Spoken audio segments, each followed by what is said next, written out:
convidado pelo Agostinho Turbian, né, e todos os organizadores para dar uma palavra sobre este encontro que trata do desenvolvimento do nosso país, eu quero dizer algumas breves palavras, apenas naturalmente a título introdutório de tudo aquilo que os senhores e as senhoras vão discutir ao longo do período, né? E a primeira coisa que eu digo é interessante, eu tenho sido bastante repetitivo, mas tenho dito que muitas vezes repetir o que é óbvio é uma coisa também importante nos dias atuais. Eu a todo momento digo que você tem, por exemplo, segurança jurídica, né? As pessoas falam muito de segurança jurídica como se fosse algo desapegado do sistema normativo, e não é. A segurança jurídica decorre precisamente do cumprimento rigoroso da Constituição e das normas infraconstitucionais. É aí que você tem segurança jurídica, segurança dos contratos, por exemplo.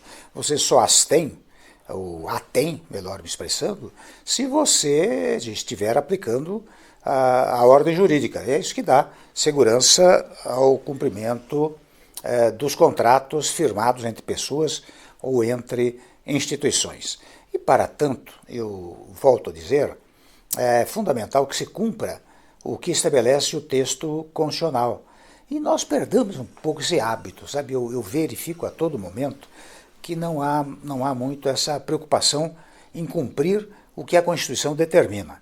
E eu digo que, na verdade, quando se recriou o Estado brasileiro, em 5 de outubro de 1988, a Constituição estabeleceu, por exemplo, com rigorosa afirmação, o conceito de paz. Vocês sabem que logo no preâmbulo da Constituição, e preâmbulo vem de preambulare, né, quer dizer, antes de caminhar, portanto, antes de entrar no texto constitucional, usa-se a palavra pacificação no plano interno e internacional. Por que é importante o que estabelece o preâmbulo? Porque o preâmbulo dá precisamente o tom, o caminho político que o Constituinte resolveu seguir. É isso que indica o preâmbulo da Constituição. Então, quando ele diz, olha, nós temos que ter uma pacificação interna e uma pacificação internacional, quando vocês entram lá no texto constitucional, eu vou só dar 2 breves exemplos, né? Você verifica um preceito que diz assim, todos são iguais perante a lei, não podendo haver distinção de sexo, raça, credo religioso, credo político, filosófico, etc. Qual é a mensagem constitucional? O mais do que mensagem, a determinação constitucional. Unam-se todos, não é? É uma mensagem de paz. Claro, no unam-se todos não significa que não possa haver divergências programáticas, divergências administrativas, divergências até ideológicas, mas não no plano físico, no plano da agressão, muitas vezes verbal, mas sim no plano conceitual. Você tem um determinado programa, o outro tem outro programa, um debate, um embate de ideias. Essa é a concepção democrática quando se diz que a Constituição estabelece a igualdade de todos, e, no particular, a mensagem de paz que esta igualdade verdadeiramente encerra. Este é um ponto que diz respeito à questão interna do país. No plano internacional, vocês vão adiante no texto constitucional e encontram uma expressão sobre a utilização dos artefatos nucleares para salientar que estes só podem ser utilizados para fins pacíficos, ou seja, nada de beligerância, de belicosidade na área internacional. Eu me recordo até, conto essa passagem, porque me agradou muito como brasileiro, estando eu em Haia, num congresso de vários países que iam assinar um documento sobre a desnuclearização, não é? Eu tive a oportunidade de, ao falar, aqueles 5 minutos que dão a cada representante dos países, né? Eu tive a oportunidade de dizer, olha, no Brasil, esta questão da não utilização de artefatos nucleares para fins bélicos não é uma política de governo, ou seja, deste ou daquele governo, mas é uma política de Estado, porque consta da própria estrutura constitucional do Estado brasileiro. É claro, dizia eu, nós vamos assinar o documento, mas eu quero ressaltar que esta já é uma política de Estado definida pelo Constituinte de 1988. Por outro lado, eu quero dizer que também é interessante, no cumprimento da Constituição, é preciso atentar para a ideia de que a única autoridade que tem poder no nosso sistema é o povo, né? Pode pegar a Constituição, está escrito lá, todo o poder emana do povo, em seu nome exercido. Portanto, a autoridade no nosso sistema, quem tem é o povo. A autoridade primária, a autoridade inicial, a autoridade inaugural, porque as outras autoridades são autoridades secundárias, são autoridades chamadas constituídas, e constituídas precisamente pela vontade popular, não é? O presidente da República, governador do estado, senador, deputado, enfim, toda a classe política, né? Ela chega ao poder em face de uma deliberação da única figura que tem poder no nosso sistema, que é o povo. Portanto, volto a dizer, são autoridades constituídas. Ora bem, se são autoridades constituídas, elas têm que prestar reverência e obediência ao texto constitucional, ou seja, prestar obediência àquilo que a soberania popular decidiu no dia 5 de outubro de 1988, quando editou a nova Constituição brasileira.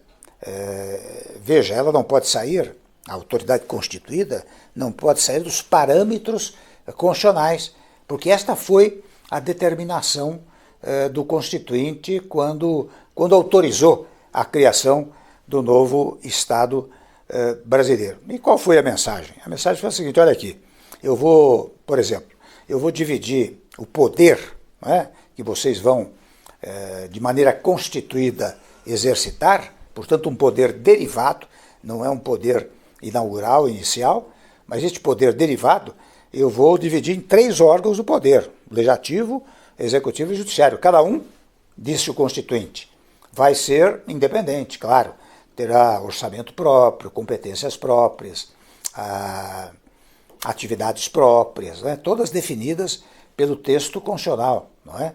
Administração própria, tudo isto é que dá um conceito de independência entre os poderes. Mas olha, de fora a parte de serem independentes, vocês têm que agir organicamente, porque vocês vão governar em conjunto o Estado brasileiro. E portanto, esta organicidade tem que trazer uma harmonia. Só pode agir harmoniosamente, não pode agir em desarmonia.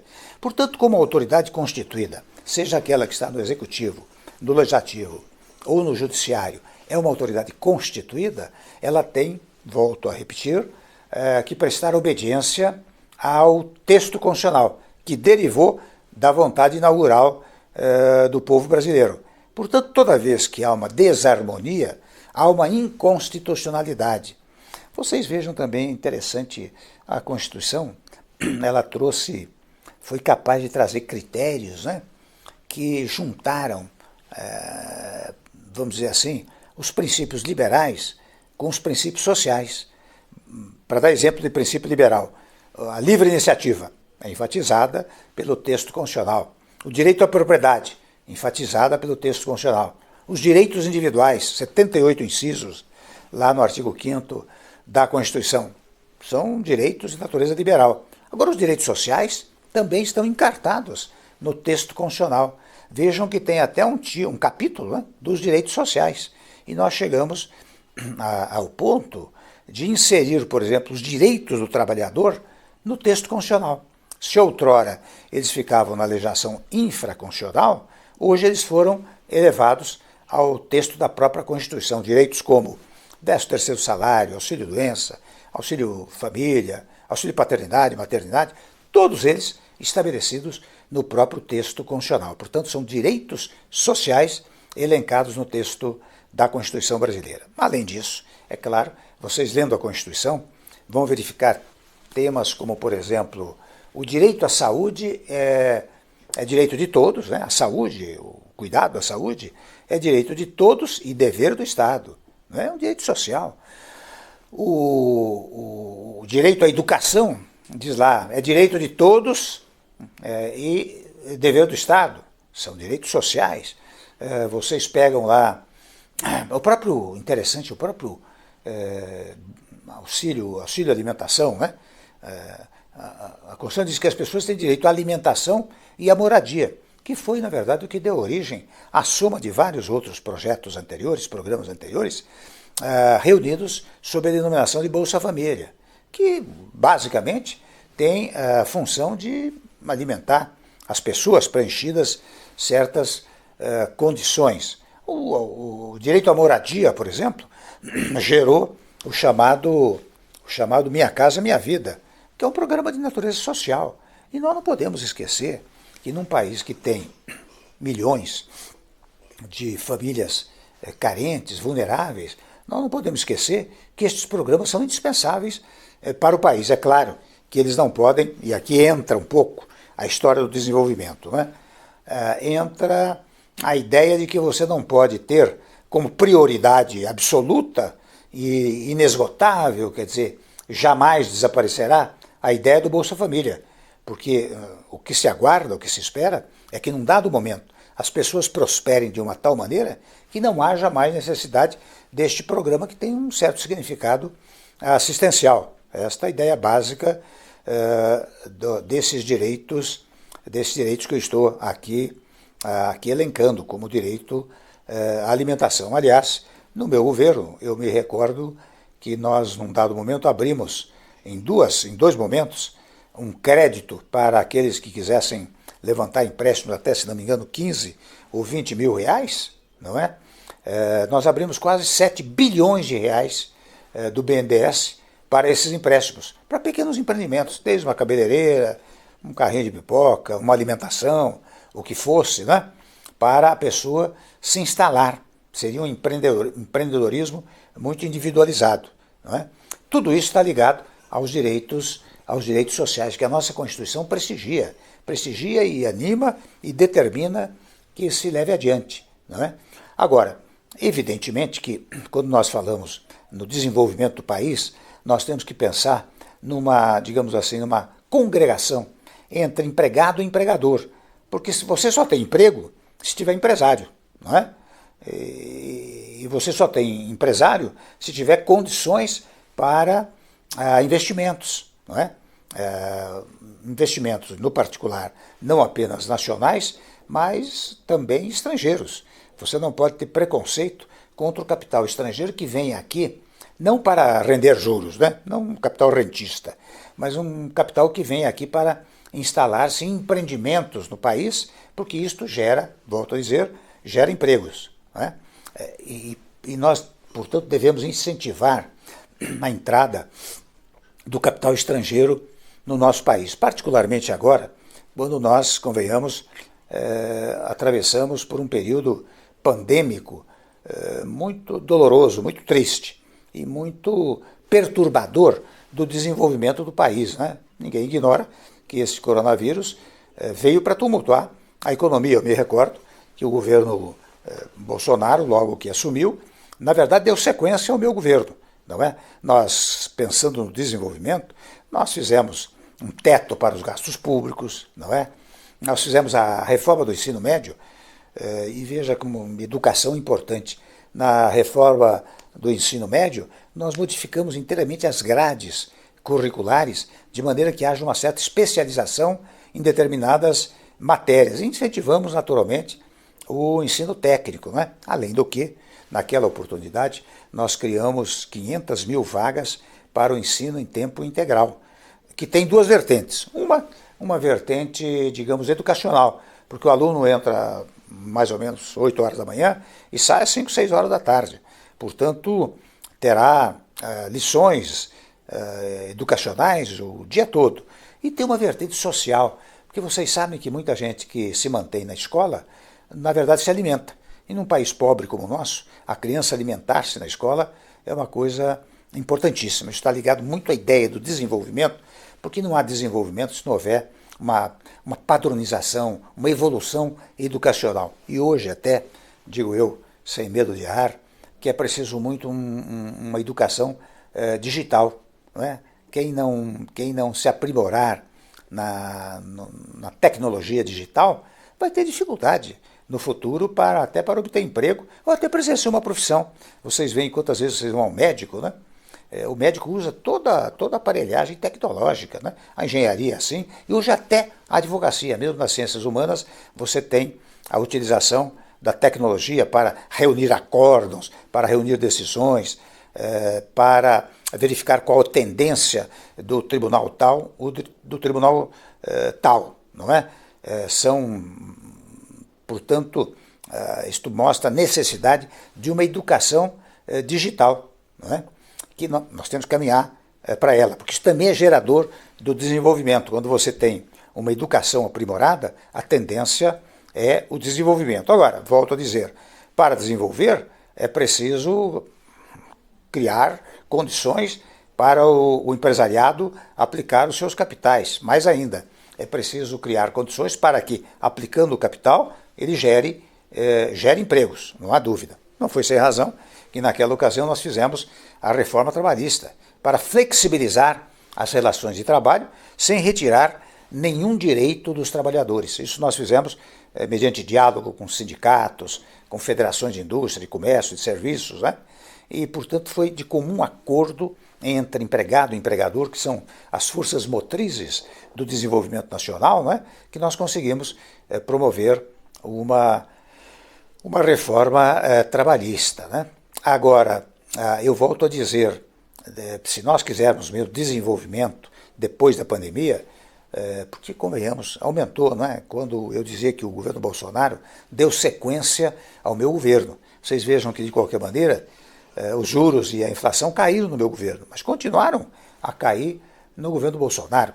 E muitas coisas que foram sendo feitas já estavam, digamos, dando sequência àquilo que nós programamos e até datamos. Agora, reconheço que a pandemia, de alguma maneira, zerou tudo, né? E em face deste zero que se deu com a pandemia, é preciso recuperar a economia, ao mesmo tempo que, ainda neste ano de 2021, cuidar de combater a pandemia, né? E eu acho que se nós viermos a eliminar a pandemia, e olha, não está fácil, né? Lamentavelmente, nós temos quase 600 mil óbitos já, lamentáveis 600 mil óbitos no Brasil, não é? E ainda vem variantes desse coronavírus que preocupa os brasileiros em geral, mais do que os brasileiros, hoje preocupa o mundo todo, não é? Mas nós acho que vamos sair disso num dado momento. Num dado momento teremos vacinas suficientes que combatam todas as variantes desta eventual pandemia, não é? O primeiro ponto. O segundo ponto, volto a dizer, nós temos que incentivar a aplicação dos capitais, né? Nós temos que ter empresas poderosas. Eu até conto aqui, já vou finalizando nos meus 20, 25 minutos, né? Eu, há pouco tempo atrás, fiz um prefácio de um livro que será relançado aqui no Brasil, que é a vida de um americano chamado Michael Marty, se não me engano. E é um livro que será relançado, onde se dá o histórico da vida do Deng Xiaoping. Os senhores sabem que o Deng Xiaoping assumiu a China mais ou menos em 1978, por ali, 79, e logo no início, quando ele reunia aquele conselho governativo, ele disse, olha, nós precisamos incentivar as empresas chinesas, porque elas é que dão emprego, e nós precisamos satisfazer o povo chinês. Daí alguém disse assim, olha, mas isso é coisa do capitalismo. Ele disse, olha, não importa o que seja, aqui será socialismo chinês, porque o que interessa é o resultado que uma determinada atividade governamental produz. Portanto, se isto beneficia o povo, nós não devemos verificar de onde vem, mas qual o resultado que terá. Eu penso, meus amigos, nesta breve fala, saudando mais uma vez todos os integrantes deste encontro, né?